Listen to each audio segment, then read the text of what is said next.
അങ്ങനെ ഇന്നാണ് ആപ്പിളിൻ്റെ ഇവൻറ്റ്. നമ്മൾ കാത്തിരുന്ന ഐഫോൺ 16 ലോഞ്ച് ചെയ്യുന്ന ഇവൻറ്റ്.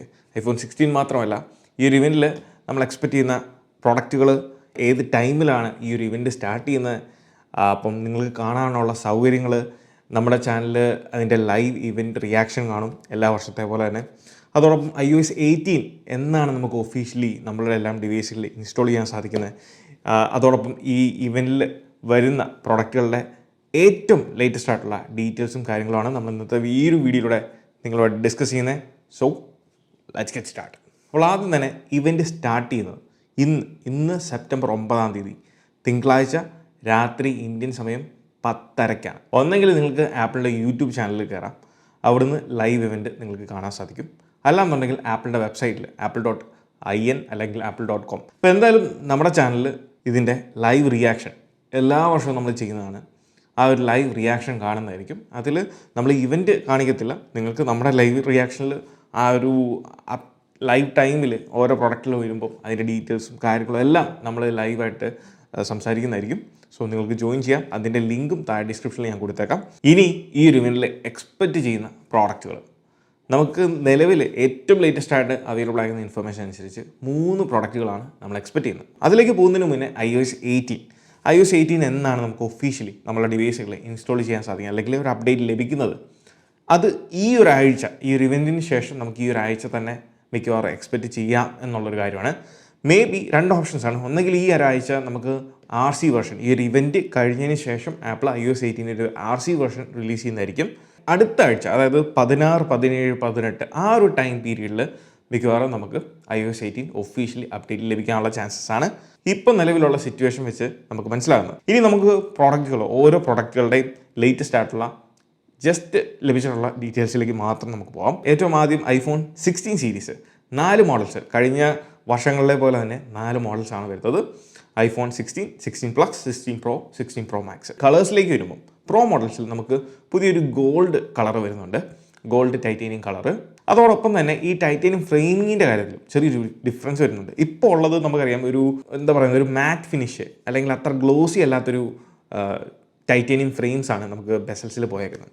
സോ അതിൽ നിന്ന് വ്യത്യസ്തമായിട്ട് ഈ പ്രാവശ്യം ആപ്പിൾ ഒരു പുതിയ ടെക്നോളജി യൂസ് ചെയ്ത് അത് ഗ്ലോസി ടൈറ്റേനിയം ഫ്രെയിം ആയിരിക്കും നമുക്ക് പ്രോ സീരീസിലേക്ക് വരുന്നത്. അതുകൊണ്ട് തന്നെ നമുക്ക് പഴയ ആ ഒരു 13 പ്രോയിലും 12 പ്രോയിലും 14 പ്രോയിലൊക്കെ നമ്മൾ മിസ് ചെയ്യുന്ന ആ ഒരു പ്രീമിയം ഫീൽ നമുക്ക് തിരികെ കിട്ടും എന്നുള്ളതാണ്. പിന്നീട് ഡിസ്പ്ലേ സൈസിൽ ലോവർ മോഡൽസ് ആയിട്ടുള്ള 16ലും 16 പ്ലസിലും യാതൊരു ഡിഫറൻസും വരുന്നില്ല. എന്നാൽ പ്രോ സീരീസിലേക്ക് വരുമ്പം 16 പ്രോയിലും 16 പ്രോ മാക്സിലും 16 പ്രോയിൽ 6.1 നിന്ന് 6.3 ഇഞ്ചസിലേക്കും 16 പ്രോ മാക്സിൽ 6.7 ഇഞ്ചസിൽ നിന്ന് 6.9 ഇഞ്ചസിലേക്കും ആ ഒരു ഡിസ്പ്ലേ സൈസ് ഡിഫറൻസ് വരുന്നുണ്ട്. So it's an upgrade. ഇത്രയും ലാർജർ ആയിട്ടുള്ള ഒരു ഡിസ്പ്ലേ അല്ലെങ്കിൽ കുറച്ചും കൂടെ നാരോ ആയിട്ടുള്ള ഡിസ്പ്ലേ വരുമ്പോൾ അതിൻ്റെ ബെസൽസ് നമുക്ക് കുറച്ചും കൂടെ തിന്നർ ആയിരിക്കും. നിലവിൽ 15 പ്രോയിൽ 1.55 മില്ലിമീറ്ററാണ് ബെസൽസിൻ്റെ തിക്നെസ് എന്ന് പറയുന്നത്. എന്നാൽ 16 പ്രോയിലേക്ക് വരുമ്പോൾ 1.15 മില്ലിമീറ്റർ തിക്നെസ്സിലേക്ക് അത് ചുരുങ്ങുവാണ്. പിന്നീട് ഇതിൻ്റെ ഹൈലൈറ്റഡ് ആയിട്ടുള്ള കീ പോയിന്റ്സ് ആണ്. ഒന്നാമത്തെ കാര്യം, ഫാസ്റ്റ് ചാർജിങ് സപ്പോർട്ട്, 40 വാട്ടിൻ്റെ ഫാസ്റ്റ് ചാർജിങ് സപ്പോർട്ട് പ്രോ സീരീസിലേക്ക് വരുന്നു. പിന്നീട് ക്യാമറയുടെ കാര്യത്തിൽ വലിയൊരു ഇമ്പ്രൂവ്മെൻറ്റ്സ് വരുന്നുണ്ട് എന്നുള്ള കാര്യങ്ങളാണ് അറിയാൻ സാധിച്ചത്. ഒന്നാമത്തെ കാര്യം, പോസിബിളി ഒരു 70% കൺഫേം ആണ് 8K വീഡിയോ റെക്കോർഡിങ് ആദ്യമായിട്ട് ഐഫോണിലേക്ക് ആപ്പിൾ ഇംപ്ലിമെൻറ്റ് ചെയ്യാനുള്ള ചാൻസസ് ഉണ്ട്. രണ്ടാമത് ഫ്രെയിം റേറ്റിൻ്റെ കാര്യത്തിലാണ്. ഇതൊരു കൺഫേംഡ് ആയിട്ടുള്ള ഒരു ഇൻഫർമേഷൻ ആണ്. അതായത് നമുക്ക് നിലവിലുള്ള 30 FPS 60 FPS ആണ് മാക്സിമം നമുക്ക് 4K വീഡിയോ റെക്കോർഡ് ചെയ്യാൻ സാധിക്കുന്നത്. എന്നാൽ അതിൽ നിന്ന് വ്യത്യസ്തമായിട്ട് 120 FPS video recording support apple കൊണ്ടുവരുന്നു. അതോടൊപ്പം വർഷങ്ങളായിട്ട് ആപ്പിൾ തൊടാത്ത ഒരു ഏരിയയാണ് സ്ലോ മോഷൻ വീഡിയോ റെക്കോർഡിങ്ങിൻ്റെ കേപ്പബിലിറ്റിയുടെ കാര്യത്തിലും നമുക്ക് ഹയർ ഫ്രെയിം റേറ്റ് കൊണ്ടുവരുന്നു എന്നാണ് അറിയാൻ സാധിക്കും. അതുപോലെ തന്നെ ക്വിക്ക് വീഡിയോ, നമ്മൾ ഫോട്ടോ മോഡിൽ നിന്നുകൊണ്ട് ജസ്റ്റ് ആ ഒരു ഷട്ടർ ബട്ടണിൽ പ്രസ് ചെയ്ത് ഹോൾഡ് ചെയ്യുകയാണെന്നുണ്ടെങ്കിൽ നമുക്ക് ക്വിക്ക് വീഡിയോ എന്ന് പറയുന്നൊരു ഓപ്ഷനിലേക്ക് പോകും. സോ അത് നിലവിൽ നമ്മളിപ്പം 4K വീഡിയോ ആണ് ഷൂട്ട് ചെയ്യാൻ നമ്മൾ സെറ്റിങ്സിൽ കൊടുത്തെങ്കിലും ക്വിക്ക് വീഡിയോയിൽ അത് 1080pയിലാണ് വീഡിയോസ് റെക്കോർഡ് ചെയ്യുന്നത്. സോ അതിനും ഒരു ചേഞ്ച് വരുന്നുണ്ട്. അതും ക്വിക്ക് വീഡിയോ 4K റെസൊല്യൂഷനിലേക്ക് അപ്സ്കെയിൽ ചെയ്യുവാണ്. അതുപോലെ അത്യാവശ്യം വേണ്ട വർഷങ്ങളായിട്ട് നമ്മൾ ആഗ്രഹിക്കുന്ന ഒരു കാര്യമാണ് pause and continue option. Video record ചെയ്യുമ്പോൾ ഉള്ള പോസ് ആൻഡ് കണ്ടിന്യൂ ഓപ്ഷൻ, അങ്ങനെ ഒരു ചേഞ്ചും സോഫ്റ്റ്വെയർ പരമായിട്ട് നമ്മൾ ഈ ഒരു അപ്ഡേറ്റിൽ എക്സ്പെക്ട് ചെയ്യുന്നുണ്ട്. അതുപോലെ AI ബേസ്ഡ് ആയിട്ടുള്ള അല്ലെങ്കിൽ മെഷീൻ ലേണിംഗ് ബേസ്ഡ് ആയിട്ടുള്ള കുറച്ച് ഫീച്ചേഴ്സ് ആപ്പിൾ ക്യാമറ ആപ്പിലേക്ക് ഇൻറ്റഗ്രേറ്റ് ചെയ്യുന്നുണ്ട്. അതിൽ AI ബേസ്ഡ് ആയിട്ടുള്ള ഫോട്ടോഗ്രാഫിക് സ്റ്റൈൽ, നമുക്കിപ്പം iPhone 13 സീരീസ് മുതൽ ഫോട്ടോഗ്രാഫിക് സ്റ്റൈലുണ്ട്. അതിൽ വലിയ മാറ്റങ്ങളൊന്നുമില്ല.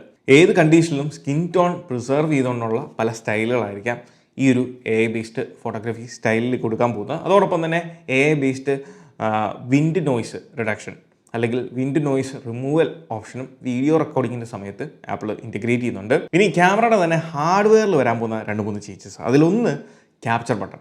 നമുക്ക് ഡെഡിക്കേറ്റഡ് ആയിട്ടുള്ളൊരു ഫോട്ടോ വീഡിയോഗ്രാഫി ബട്ടണാണ് ആപ്പിൾ 4 മോഡൽസിലും കൊണ്ടുവരാൻ പോകുന്നത്. അതായത് നമുക്ക് ഹാഫ് പ്രസ്സിൽ നമുക്ക് ഒരു സബ്ജക്റ്റിലേക്ക് ഫോക്കസ് ചെയ്യാൻ സാധിക്കും. ഫുൾ പ്രസ്സിൽ നമുക്ക് ഒന്നെങ്കിൽ ഫോട്ടോ എടുക്കാം അല്ലെങ്കിൽ വീഡിയോ ഷൂട്ട് ചെയ്യാം. അതോടൊപ്പം സ്ലൈഡ് ചെയ്തുകൊണ്ട് നമുക്ക് സൂമിങ് ഓപ്ഷൻ അല്ലെങ്കിൽ എക്സ്പോഷർ നമുക്ക് കൺട്രോൾ ചെയ്യാനുള്ള അഡീഷണൽ ഓപ്ഷൻസും അതോടൊപ്പം എക്സ്ട്രാ അല്ലെങ്കിൽ അഡീഷണൽ പ്രോ ഫീച്ചേഴ്സും ആപ്പിൾ ക്യാമറ ആപ്പിലേക്ക് കൊണ്ടുവരുന്നുണ്ട്. കഴിഞ്ഞ വർഷം 15 Pro Maxൽ മാത്രം ഒതുങ്ങിയിരുന്ന ആ ഒരു tetra prism 5x telephoto lens apple ഈ പ്രാവശ്യം 2 മോഡൽസിലും 16 Proയിലും 16 Pro Maxലേക്കും ഇൻട്രൊഡ്യൂസ് ചെയ്യുന്നു. ഇനി ഇതിനെല്ലാം പവർ ചെയ്യാൻ പോകുന്നത് സോഫ്റ്റ്വെയർ പരമായിട്ടും ഹാർഡ്വെയർ പരമായിട്ടുള്ള എല്ലാ ഫീച്ചേഴ്സും പവർ ചെയ്യാൻ പോകുന്നത് പുതിയ A18 ആൻഡ് A18 Pro പ്രോസസ്സറാണ്. അതായത് ലോവർ എൻഡ് മോഡൽസിലേക്ക് വരുമ്പം A18ഉം ഹയർ എൻഡ് മോഡൽസിലേക്ക് വരുമ്പം ആപ്പിളിൻ്റെ പുതിയ A18 Pro SoC ആണ് ഇതിനെ പവർ ചെയ്യുന്നത്. ഇത് TSMCയുടെ 3 നാനോമീറ്റർ ആർക്കിടെക്ചറിൽ വരുന്ന N3P പ്രോസസ്സറാണ്. ഇനി ഇതിൻ്റെ റാമിലേക്ക് വരുമ്പോൾ 4 മോഡൽസിലും 8 GB റാം ആയിരിക്കും കൊടുക്കുന്നത്. കാരണം ഈ ഒരു ആപ്പിൾ ഇൻ്റലിജൻസ് ഫങ്ഷൻ ചെയ്യണമെന്നുണ്ടെങ്കിൽ മിനിമം റിക്വയർമെൻറ്റിൽ 8 GB റാമെങ്കിലും വേണം. ഇതുവരെ ഇൻട്രൊഡ്യൂസ് ചെയ്യാത്ത ഒരു പുതിയ കൂളിംഗ് ടെക്നോളജി ആയിരിക്കും ആപ്പിൾ ഈ വർഷം 16 സീരീസിൽ ഇൻട്രൊഡ്യൂസ് ചെയ്യുന്നത്. സോ ബെറ്റർ ആയിട്ടുള്ള ഒരു കൂളിംഗ് അല്ലെങ്കിൽ തെർമൽ മാനേജ്മെൻറ്റ് ഈ വർഷം നമുക്ക് എക്സ്പെക്റ്റ് ചെയ്യാം. അതിൻ്റെ ഒരു അഡീഷണൽ പീസായിട്ട് അല്ലെങ്കിൽ പീസ് ഓഫ് എ പസിലായിട്ട് നമുക്ക് പുതിയൊരു മെറ്റൽ കേസിങ് ആപ്പിൾ ബാറ്ററി ഈ 4 മോഡൽസിന് ബാറ്ററിയിലേക്ക് കൊടുക്കുന്നുണ്ട്. അതുകൊണ്ട് തന്നെ കുറച്ചും കൂടെ ഹീറ്റിനെ നമുക്ക് ഡിസ്പേഴ്സ് ചെയ്യാൻ യൂസേഴ്സ് ഡിവൈസ് കയ്യിൽ ഉപയോഗിക്കുമ്പം ആ ഒരു ഹീറ്റ് ഫീലിംഗ് അധികം യൂസേഴ്സിനെ അഫക്റ്റ് ചെയ്യാതിരിക്കാനെങ്കിലും ഈ ഒരു മെറ്റൽ കേസിംഗ് യൂസ് ചെയ്യുന്നതിലൂടെ സഹായിക്കുന്നതാണ്. ഇതൊക്കെയാണ് ഐഫോണിനെ പറ്റിയുള്ളത്. രണ്ടാമത് പുതിയ വാച്ച് സീരീസ് 10ഉം അതോടൊപ്പം തന്നെ ചീപ്പർ അല്ലെങ്കിൽ എൻട്രി ലെവൽ വാച്ച് SE ആണ് നമ്മൾ ഈ വർഷം എക്സ്പെക്റ്റ് ചെയ്യുന്നത്. വാച്ച് സീരീസ് 10 എന്ന് പറയുന്നത് ഇത് 10th ആനിവേഴ്സറി ആണ്. അതുകൊണ്ട് തന്നെ കാര്യമായിട്ടുള്ളൊരു ചേഞ്ച് നമുക്ക് ഇതിൽ എക്സ്പെക്റ്റ് ചെയ്യാം. ഒന്ന്, ഇതിൻ്റെ ഡിസ്പ്ലേ സൈസിൽ വരാൻ പോകുന്ന വലിയൊരു അപ്ഗ്രേഡാണ്. 44mm 46mm പുതിയ ഡിസ്പ്ലേ സൈസ് വരുന്നത്. 2, സ്ലിമ്മർ ഡിസൈനാണ്. ഓവറോൾ അതിപ്പം ബെസൽസിൻ്റെ കാര്യത്തിൽ മാത്രമല്ല, ഓവറോൾ ഡിവൈസിൻ്റെ ഒരു ഡിസൈനിൽ ആ ഒരു സ്ലീക്ക്നെസ് നമുക്ക് ഈ വർഷം കൂടുതൽ കാണാൻ സാധിക്കും. അതോടൊപ്പം പുതിയൊരു സ്പീക്കർ ഗ്രില്ലാണ് ഹാർഡ്വെയർ പരമായിട്ട് വരാൻ പോകുന്ന ചേഞ്ച്. അതോടൊപ്പം പുതിയൊരു ക്രൗണും ആപ്പിൾ കൊടുക്കുന്നുണ്ട്.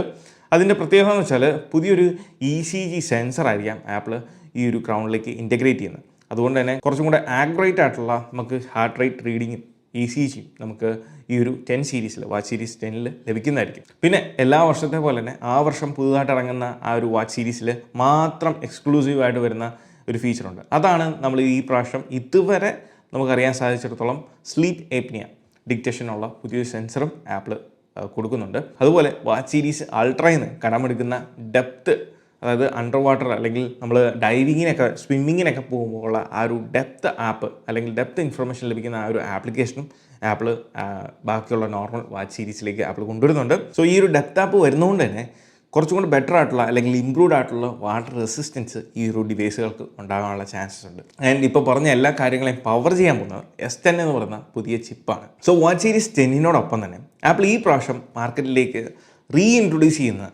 റീഇൻട്രൊഡ്യൂസ് എന്നുള്ള ഫ്രേസ് ഞാൻ ചേർത്തതിൻ്റെ കാര്യം, നമ്മൾ ഇതുവരെ വാച്ച് സീരീസ് SE കണ്ടിട്ടുള്ളതാണ്. സോ ഈ വർഷം ആപ്പിൾ റിലീസ് ചെയ്യാൻ പോകുന്ന SEയിൽ കുറച്ച് മാറ്റങ്ങളുണ്ടാകും. അത് കുറേ വർഷങ്ങൾക്ക് മുന്നേ ഐഫോണിൽ പരീക്ഷിച്ച ഒരു കാര്യമാണ്. അതായത് iPhone 5C എന്ന മോഡൽ നിങ്ങൾ കണ്ടിട്ടുണ്ടെങ്കിൽ നിങ്ങൾക്ക് മനസ്സിലാവും. ഐഫോണിൻ്റെ കൂട്ടത്തിൽ ഏറ്റവും ചീപ്പസ്റ്റ് അല്ലെങ്കിൽ എൻട്രി ലെവൽ ഡിവൈസുകളിൽ ഒന്നാണ്.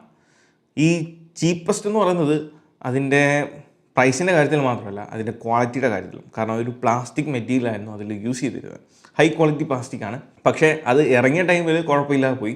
അതിൻ്റെ ലോങ് ടേം റണ്ണിൽ അത് അത്ര സക്സസ് ആയില്ലായിരുന്നു. എന്ന് പറഞ്ഞ പോലെ അതിന് സിമിലർ ആയിട്ടുള്ള ഒരു പരീക്ഷണമാണ് ആപ്പിൾ വാച്ച് SEയിലൂടെ ഈ വർഷം ആപ്പിൾ കൊണ്ടുവരാൻ പോകുന്നത്. Completely high quality plastic body ആയിരിക്കും ആപ്പിൾ SEയിൽ ഇൻട്രൊഡ്യൂസ് ചെയ്യാൻ പോകുന്നത്. പക്ഷേ ഇതിൻ്റെ ഒരു മെയിൻ അട്രാക്ഷൻ എന്ന് പറയുന്നത് ഇതിൻ്റെ കളേഴ്സാണ്. കാരണം iPhone 5Cയിൽ കണ്ടിരുന്ന വെറൈറ്റി കളേഴ്സ് അതായിരുന്നു അതിൻ്റെ മെയിൻ അട്രാക്ഷൻ. എന്ന് പറഞ്ഞ പോലെ ഇതിൽ വെറൈറ്റി കളേഴ്സ് ആപ്പിൾ ഇൻട്രൊഡ്യൂസ് ചെയ്യാനുള്ള ചാൻസസ് ഉണ്ട്. ഇതിൻ്റെ ഫർദർ ഡീറ്റെയിൽസിനെ പറ്റിയൊന്നും ഇപ്പം നിലവിൽ അറിഞ്ഞുകൂടാ. സോ അറ്റ് ദ പോയിന്റ് നമുക്ക് ഇതാണ് ലേറ്റസ്റ്റ് ആയിട്ട് ലഭിക്കുന്നത്. ഇനി ഈ ഒരു ഇവൻറ്റിലെ ഏറ്റവും ലാസ്റ്റ് പ്രോഡക്റ്റ് എന്ന് പറയുന്നത് എയർപോഡ്സ് 4th ജനറേഷൻ. സോ പുതിയ എയർപോഡുകൾ 2 മോഡൽസിലായിരിക്കും അവൈലബിൾ ആകാൻ പോകുന്നത്. ഒന്ന് ലോവർ എൻഡും ഹയർ എൻഡും.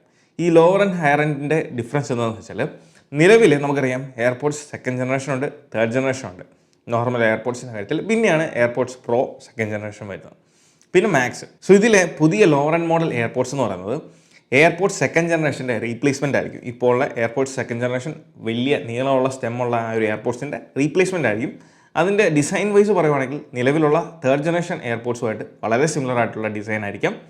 എന്നാൽ ഇതിൻ്റെ higher end model 4th generation AirPods എന്ന് പറയുന്നത് കംപ്ലീറ്റ്ലി ഒരു പുതിയ ഡിസൈൻ ആയിരിക്കാം. അത് പറയുവാണെന്നുണ്ടെങ്കിൽ എയർപോഡ്സ് 3rd ജനറേഷൻ്റെയും പ്രോയുടെയും കൂടെ ഒരു കമ്പൈൻഡ് ആയിട്ടുള്ള ഒരു ഡിസൈൻ ഇതിൽ ലഭിക്കാൻ പോകുന്നത്. ആൻഡ് ഇതിൽ കുറച്ച് പ്രത്യേകതകളുണ്ട്.